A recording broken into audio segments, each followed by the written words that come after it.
Kind.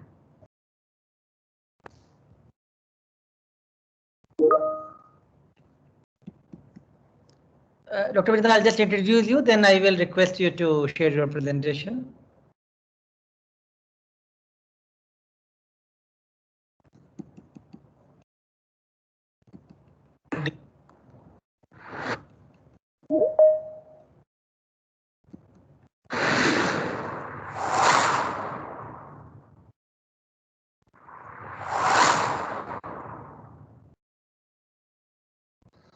Scientific communication helps an accurate and clear exchange of scientific knowledge.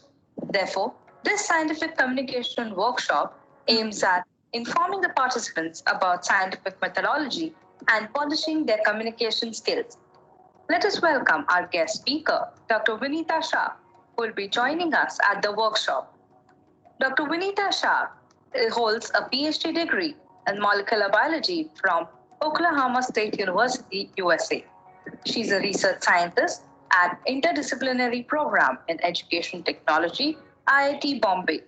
Her current research interests include online learning with a focus on effective pedagogical considerations in the design of MOOC and other e-learning content.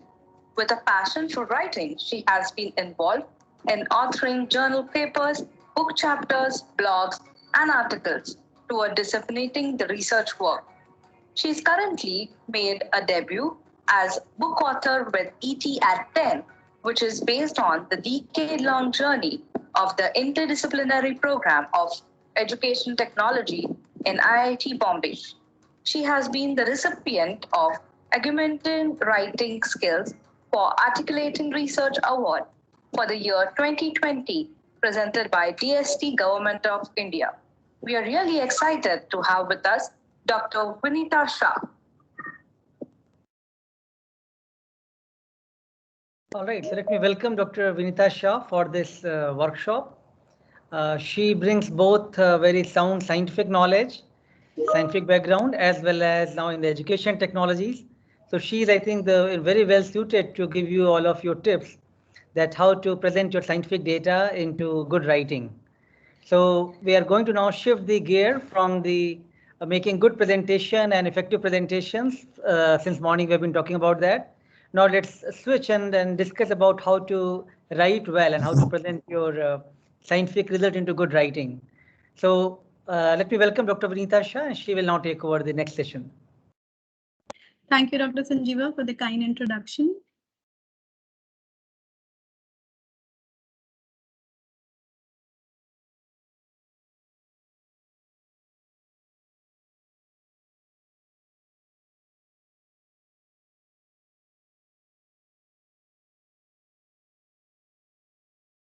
Some of you are not audible, so please unmute. Yeah. We can see your slide. 1 second. Okay, am I audible now? You're audible now, yeah. Okay. Full screen, the PowerPoint. Okay.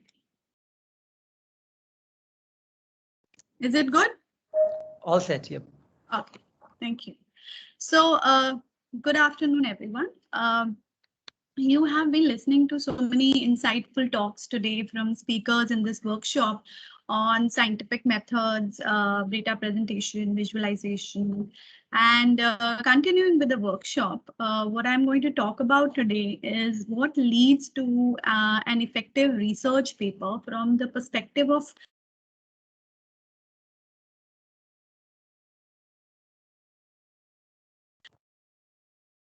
For some reason, I think you got muted.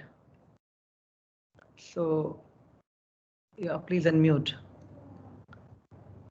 I'm not sure if any participant is doing it or how it happened. So, could you hear me at all? It was a good start. Please continue. Okay, so before we go ahead, I would like to inform you that this presentation had This presentation had originally been created by Professor Sridhar Iyer and Professor Sahana Murthy, and has been released under Creative Commons Attribution 4.0 license, which was discussed by Dr. Arup today. So I think it's pretty clear, and this has been further adapted and built upon by me for the purpose of this talk today. So before we dive into the topic, let me give a brief background on where I come from. I'm working in the field of educational technology, which entails technology for education, which means creation and use of technology tools to facilitate teaching and learning. And then there is technology of education, which means creation and use of strategies on how to effectively use this technology for teaching and learning. So some of the examples in my presentation, which I'll be giving today, will be coming from the domain of educational technology, which we call as ET.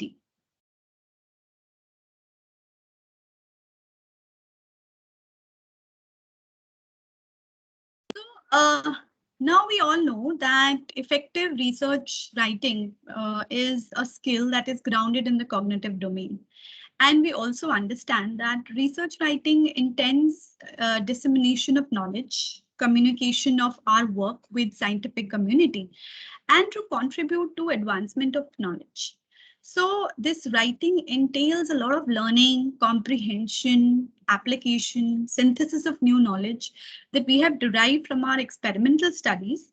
And coming up with the writing does not only mean that we have to adhere to some rules, some conventions, but it also means that we have to think creatively. We have to do a lot of problem solving while we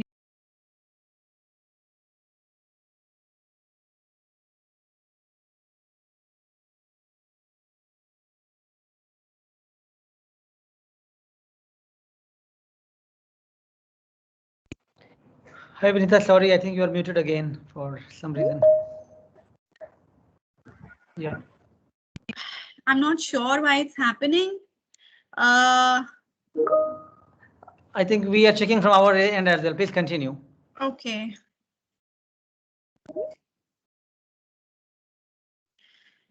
So I'm not sure again where I'll just pick up from the last thread. So while we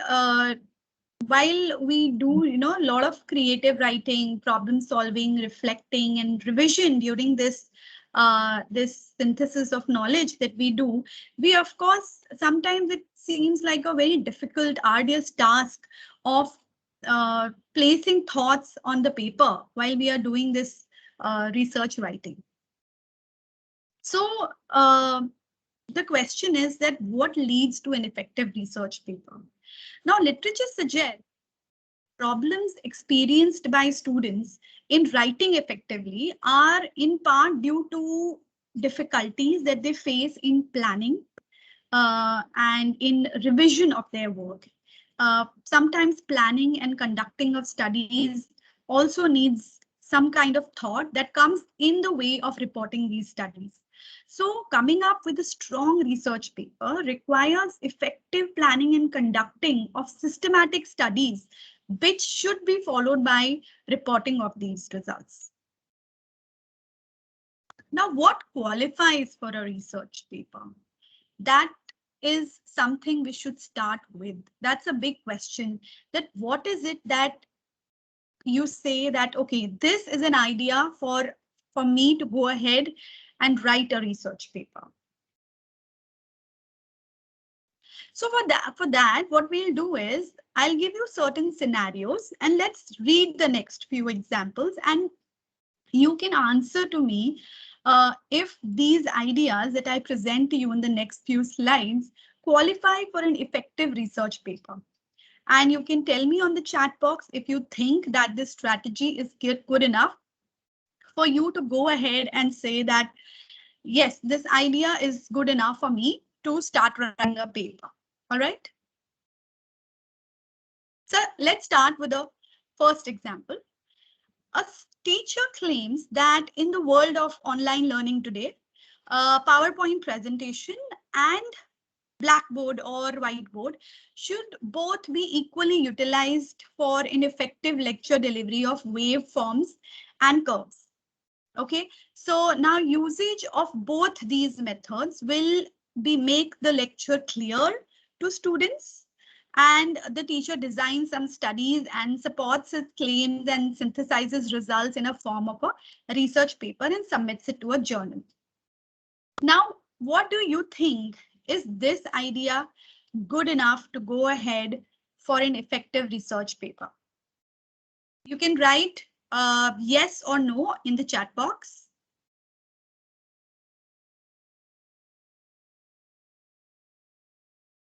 I am not able to see actually the responses on the chat box. So are there any? Yeah, I think some are saying yes. Some are saying no, it lacks factual evidences. No, okay. I guess. Okay. All right. So some are saying yes and some are saying no. So the answer is actually no. And as you said, why is it a no?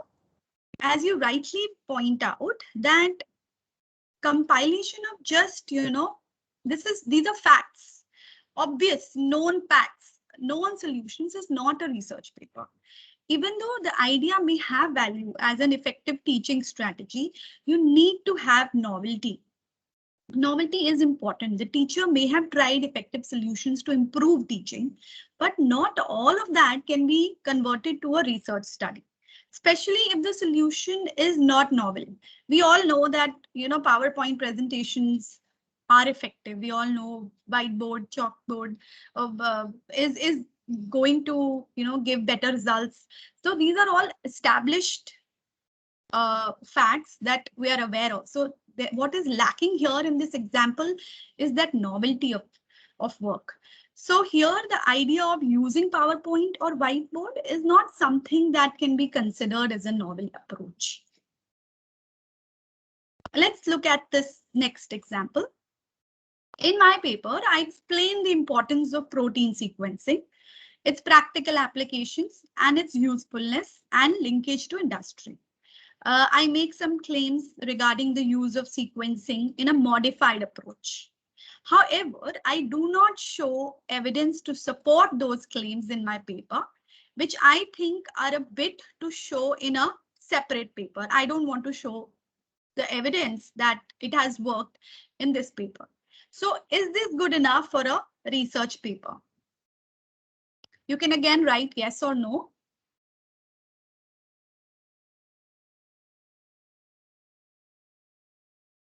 And I'm again not able to see any responses. So if you can help me. Most of it says no. Okay, most of them say no. Right. It's okay if you can also, if you want to write why no, but your answer is correct that it's a no.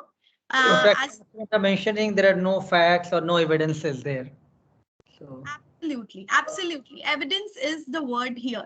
As you see in bold, evidence is what is lacking here. A report of the strategy you implemented is not a research paper, even though it may contain a good idea. The idea here was good. You have talked about protein sequencing. You're telling how it helps your research, linkage to industry. You're talking about a modified approach for doing it. But unless you show the evidence that your modified approach is working, it does not have that impact.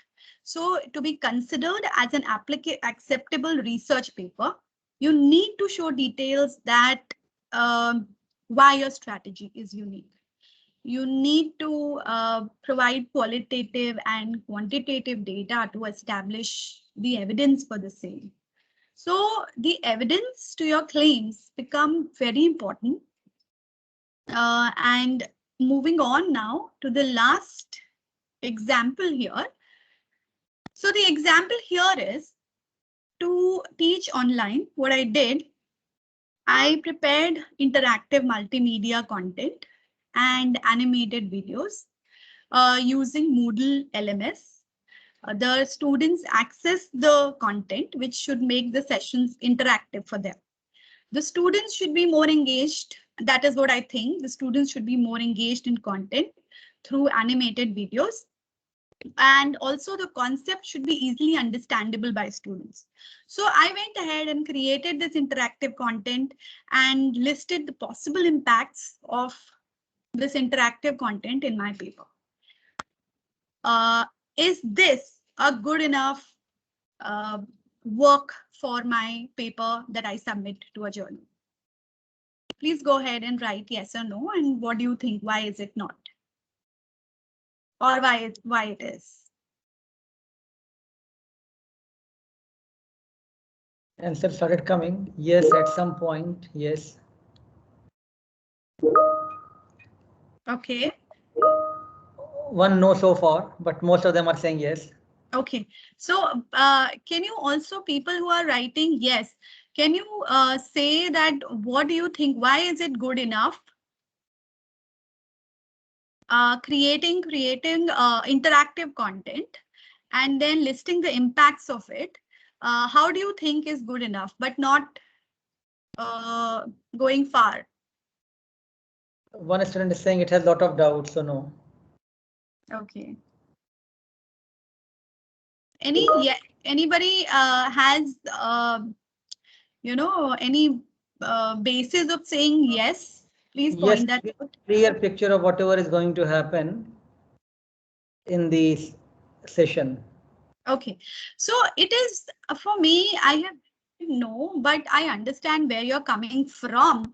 So I would say maybe because you may have seen papers who only talk about, creation of instructional material just being published. But I would say that I would give it to you as a maybe, because then it is not a strong research paper. And why is it not a strong research paper? Because what actually happens is that mere development of an instructional material is not a research paper, even if the material is based on an innovative idea.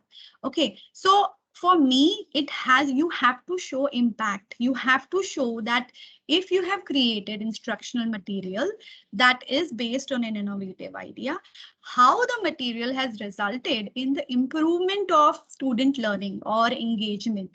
Where are the results? How you're supporting your claims by showing the impact of that work. So if you don't show it, then it's somewhere from a weak accept, a no accept to a weak accept as a journal paper for me. Okay, so for a strong research paper, you need to show the impact of your study. All right. Okay. Go on. So now we all know that before we begin our research work, we all think of bigger questions such as, what problems are you trying to solve? Why is the problem important? Who will benefit by solving this problem and in what way? But when we are going to write our research paper, what are those aspects that we need to keep in mind for our research writing? Aspects which our reviewers will look at while reviewing our papers for acceptances versus rejection. So what we will do now is we look at some of these aspects from that perspective. Here is a list of some of the criteria that a paper reviewer looks at and your paper must have. So the reviewer evaluates how well each criteria is met. While some of these criteria need attention at the time of writing, it is also important to pay attention to some of them while you plan your study, while you plan your experiments. So we'll delve into details of each of these criterion after I introduce the points once. So starting with our first criterion, you should be able to briefly summarize the paper in the abstract. Reviewers should be able to extract a main message from the abstract of your paper. And if you are not able to do that, there is probably something wrong with the paper. And to improve on it, read a lot of abstracts from good journal papers and try to gather how they did it. However, a clear takeaway is very important. The second criterion here is novelty, which means that you have done your literature work, which has shown that your idea or work implementation is unique. The next one is significance, which means that the work in question should have should have shown an identifiable impact in the work area. Then comes positioning, where you perform the need analysis to show that your work is required in the field, how your work advances the state of the art. Then there is soundness of procedure, which entails how you have systematically taken steps to implement the methodology and reach the solution to your problem. The next is evidence to support your claim, where you exhibit your data to show that your solution works as claimed. Now, as you show your data and results, remember that the methodology should be shown in a comprehensible manner in order for other scientists to be able to replicate those results. And along with all this, we need to work on the overall coherence of the paper, which means that there should be consistency in between different sections of the paper. That also aligns with the quality of writing, which should reflect clarity, logic, good organization, free of grammatical errors. And lastly, it is, of course, important to examine the relevance of your paper to the journal that you're submitting it to by understanding the scope of the publication. So now let's delve into each of the points one level deeper. Now, abstract is, as I said, one of the places which needs to be well written and well written, of course, with precise and clear takeaway. So just to give you a very small example, this is one of the abstracts from recent papers of 2012 from PNAS, where they talk about synchronized eye movements and how they can predict test scores in online video education. So I'll just give you a few seconds to just, go through the abstract and write in the chat box if you can find the following categories that are listed in blue below. What I mean is that, can you find a statement in the abstract that talks about, what is the problem at hand? Or are they showing the result evidence in the abstract? Or are they showing a sentence that is supported towards the claim? So if you are able to find these categories, just say yes to problem statement found, suggested solution found. Just write that on the chat box.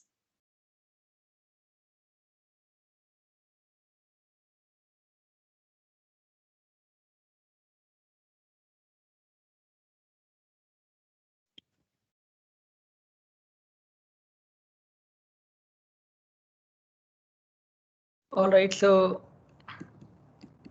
some students are mentioning that attention 3 sentence is a problem statement. Okay. Problem statement, thus movements, another student writing. Okay. While some are replying to you, I think one student have also asked a question about if someone repeats someone else's experiment and found something new, can they publish that paper as a novel research paper? Okay, I'm going to give you the answer to that in a minute. Okay. Yeah, let's take this poll right now. So I think now more responses are coming in. Second line is the problem statement. Okay. Here we show is the result statement. Right. So I think what you solutions, yeah, selected solution. Right. So I think what you're trying to say is that you can find at certain points or the other, at certain sentences, you can find where each of these categories are. But what the takeaway is that yes, you can find each of these categories inside the abstract. So which is the way that it should be. Okay, so all of these aspects should be clearly stated in the abstract, which makes it comprehensive and gives a lot of clarity to the reviewer and audience, as to what they expect from the paper. I think you're going to learn more about the abstract writing in the next session, so I will not delve deeper into it, and I'll just leave you with the takeaway that certain key aspects, as stated here, should be included in the abstract to provide that clarity. especially problem statement, how they are suggesting to solve the problem, 1 or 2 sentences on, what results they found, what procedure they followed, and how they are supporting their claim. Okay. So what exactly, as a question, came up from one of the participants, what exactly is novelty? If somebody is doing something and, I try to do something a little in a modified version, is that novelty? So it means that you should be able to argue that your idea to solve the problem is novel, which implies new. If your work is on experimental methodology, did you devise that methodology, or did you adapt an existing methodology to a new context? So the answer to your question is that if you adapted an existing methodology in your context, then yes, you can say that your idea is novel because it wasn't done in that context earlier. Okay. If you have used an existing technology or a known strategy, you have to be able to show how your new result is different or sometimes even better than the existing results. Okay, so basically, to call your work novel, you should have a yes to at least one of the following. Either your problem question is totally new, or your solution to solve that existing problem should be new, or the context in which you adopt the solution is new. And of course, you will understand that the strength of the work goes from stronger to weaker as we go from top to bottom here. Okay. Now the question is, an interesting question is, how can you turn a non-innovative strategy into a strong research paper? That's an interesting question, and the answer, first of all, can you do it? The answer is yes, you can do it. And now how can you do it? Well, that can only happen if you position your work well. So let's see what positioning means. The meaning of positioning is relation to your work with respect to others. And how do you do this positioning? The answer is gap analysis. Now, what is gap analysis? The gap analysis means that if you're able to identify the gaps in previous literature that still needs to be filled, you have seen some literature, but there are certain areas that you find has some gaps in that needs to be filled with some knowledge, that is called gap analysis.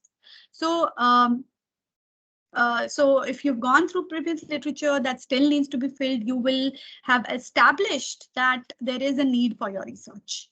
So ask questions such as, have you shown analyses of related prior work to bring out the gaps? Have you seen papers that have addressed a problem similar to yours? Or have you seen papers that have a solution approach similar to yours? And more importantly, does your solution address any of these gaps that were present in the papers before you started working? So basically, the takeaway here is that as the novelty of your problem or solution decreases, the accuracy of positioning your work becomes a must, and it should be increased. Now, in addition to positioning your work in the initial sections of the paper, in the literature review section, in the introduction section, you should also need to focus on how to explain your results in terms of, relating your work to others in the results and discussion section. So here is an example from a paper which shows how you can improve on it. So if you look at it, going from top to bottom, in the first 3 rows, the author is explaining how the work only of the others has only been described in varying depths. Whereas in the second last row, the results of others' work has also been described in a greater depth, but again, without considering your work in the picture. Now, if you look at the last row, the last example, your work is compared in context to the literature work, which helps you to position your work in the results section, in the discussion section, showing an impact of your research in context with existing literature. So this is what is meant by positioning your work in the positioning your results in the results and discussions section. Now, as we we broadly know what significance of work means, but when we are sending a paper for review, we should reflect on some of these questions to see if my work is able to provide positive responses to any or some of these questions. Questions such as, does my work involve innovations? Would the work have an identifiable impact? Would it stimulate further work in this area? Is it reasonable increment that keeps the research going? And is it contributing to the community at the time of events? And from the last point, what I mean is, for example, in the current pandemic situation, your specialized work on, let's say, online teaching and learning strategies and catering to engagement of learners, of course, will have much more impact for the world than it would have had, let's say, 5 years ago, when we were all in the times of face-to-face teaching and learning. So reviewing the significance of your work by yourself becomes very important. Now, to evaluate the soundness of procedure, there are two main questions that the reviewers are generally examining. Okay, first, how reliable are the methods used in the paper?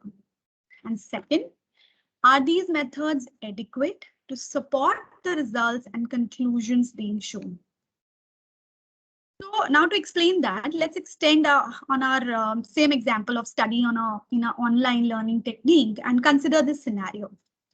A scientist implements a new teaching learning strategy in his online learning platform. And then he reports a post test that was done with the students to evaluate how they performed after he employed a new teaching learning technique. You know, the teaching learning technique can be, maybe he put in some pop-up questions in between a video that he showed, but he did not have pop-up questions earlier. So he put up pop-up questions, and then he showed that participants did well in the post test. Okay, so he claims in the paper that he's writing that my strategy works. Now the question is that, is this methodology that he established good enough for a strong research paper to establish that his strategy works? Please say yes or no and provide an answer to why yes or why no.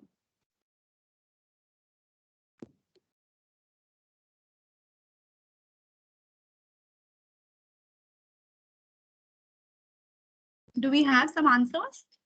Yeah, so some comments started coming in. There are more no's coming. No, it is not adequate. No, there might be other factors too. Okay. No, the performance of the students before the strategy is not recorded. No, it does not have enough proof. No.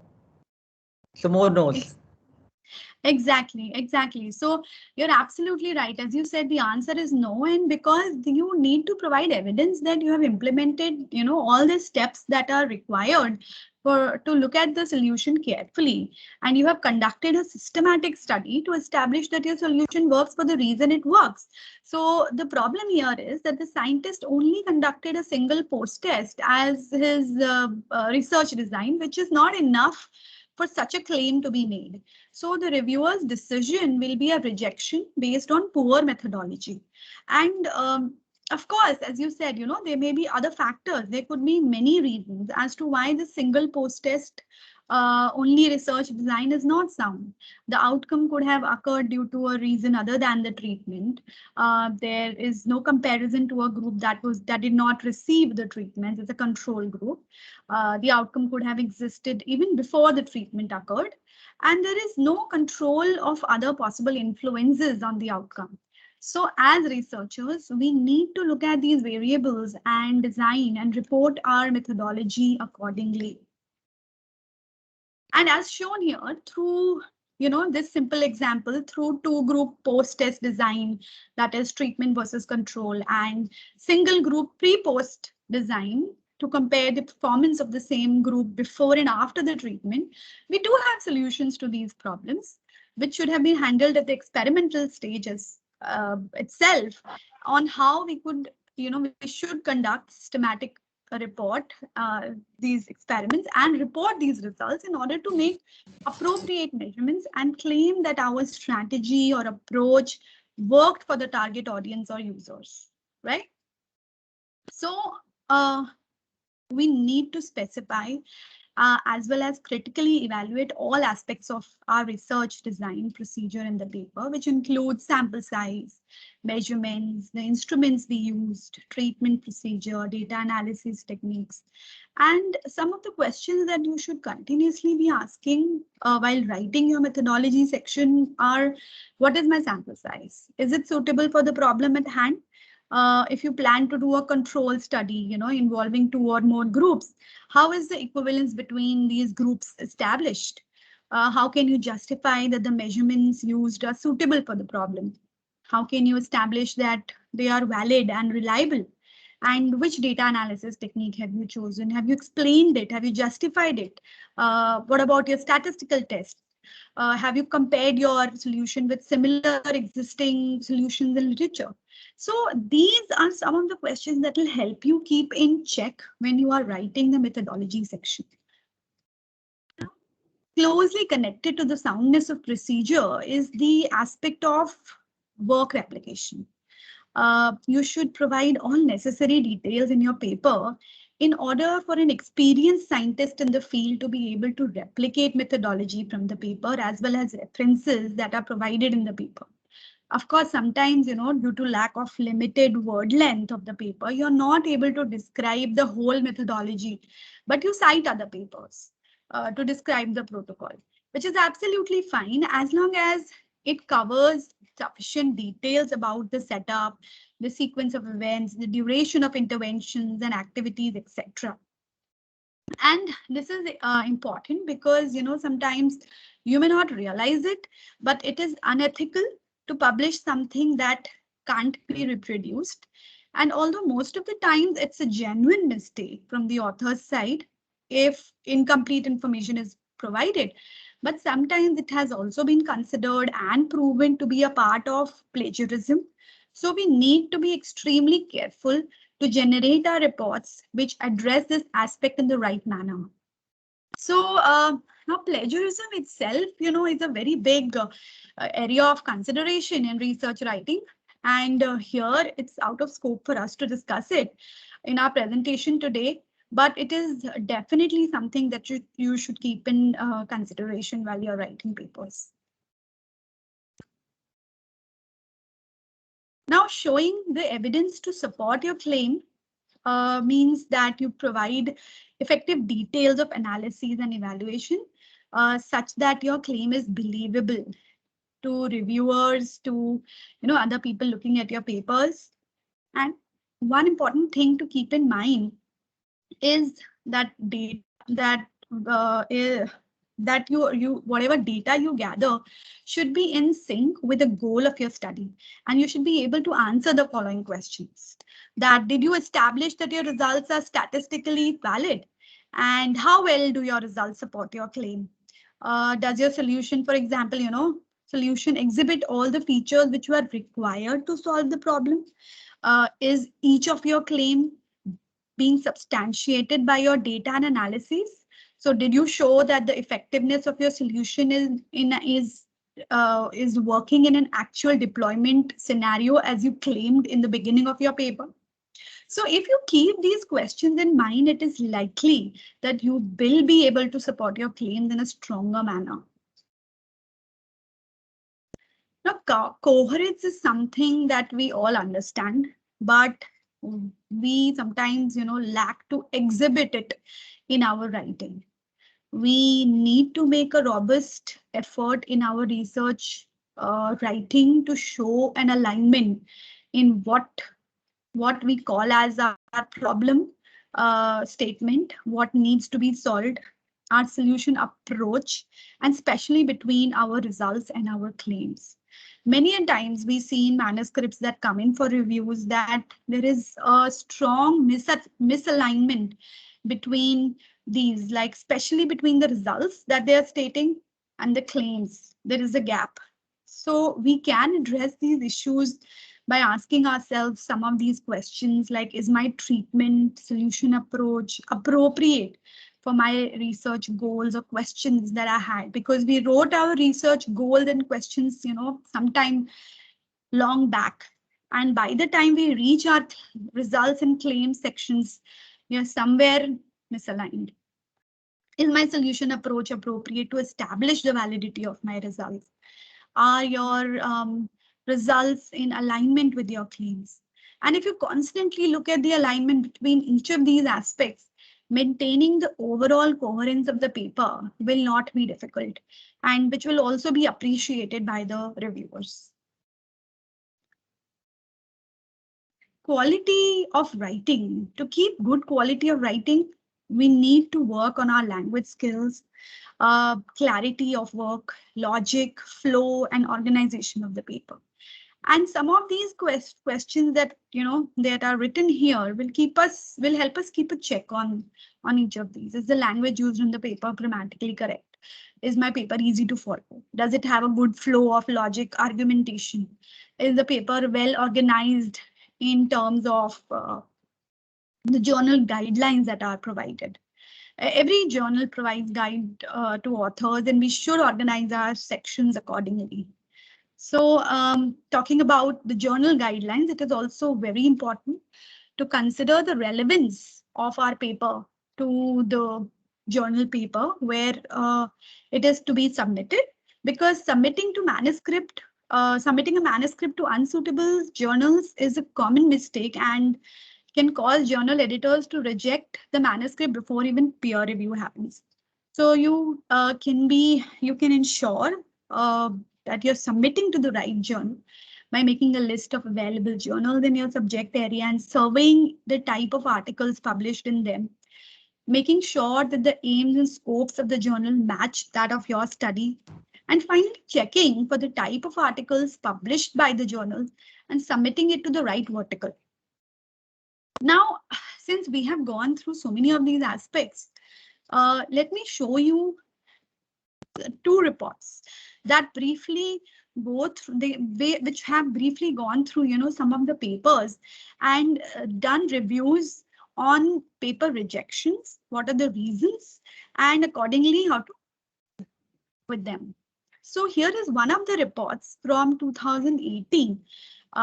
Which reviewed the reasons for rejection in this Journal of Obstetrics and Gynecology for the benefit of aspiring authors and readers. They analyzed reasons for rejection from 400 papers submitted to this journal and revealed that these aspects here as are reasons. And if you see, some of the top reasons for rejections here include poor methodology, no new information, poor scientific content, reported cases of low priority, similar papers, out of scope, poor language, etc. And most of these are the same as we have discussed today. And another such report coming from 2020 from Indian Journal of Psychological Medicine reviewed the frequency of recorded reasons for 3 types of rejections, which are desk rejection, post-peer review rejection, and post-editorial re-review rejections as depicted in this table. And the summary of this table is that while lack of study, novelty, and being out of scope were the most common reasons for desk rejection, at the peer and post-editorial review level, poor presentation of manuscript, its findings, weak study rationale, methodology, flaws, and conclusions were some of the common errors. So another as you see here, another important thing to realize is that most of the rejections happened at the desk level, and novelty and scope of work were the two reasons where desk rejections were happening at the first place. So novelty and scope of work become very important to make that first level accept at the journal. Finally, to conclude, I will leave you all with these final words. Research paper and reports have a typical structure that you should follow. Keep the features that we have discussed today in mind and enlisted with you when you start planning or writing a scientific report. Write to contribute information that you feel is important for the community, and not just because you need a publication for so many other reasons. Scientific writing gives you an opportunity to hone the skills to develop arguments, employ them to convince reviewers on why to accept your work. And lastly, a good way to write well is to keep at it. Write, and don't give up. Write at least one paragraph a day. Keep revising it, and take the responsibility of being a reviewer. Volunteer to review other papers to get familiarized with the process of giving feedback on these aspects that we have discussed today.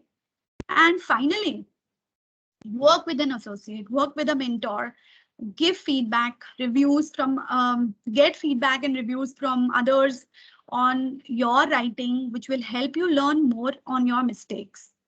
So with that, I will conclude here and hope that this session will be useful to you in your future scientific writings. Thank you, ma'am. Thank you so much, Dr. Vinita, for a wonderful session. And I'd like to reiterate 2 points she mentioned.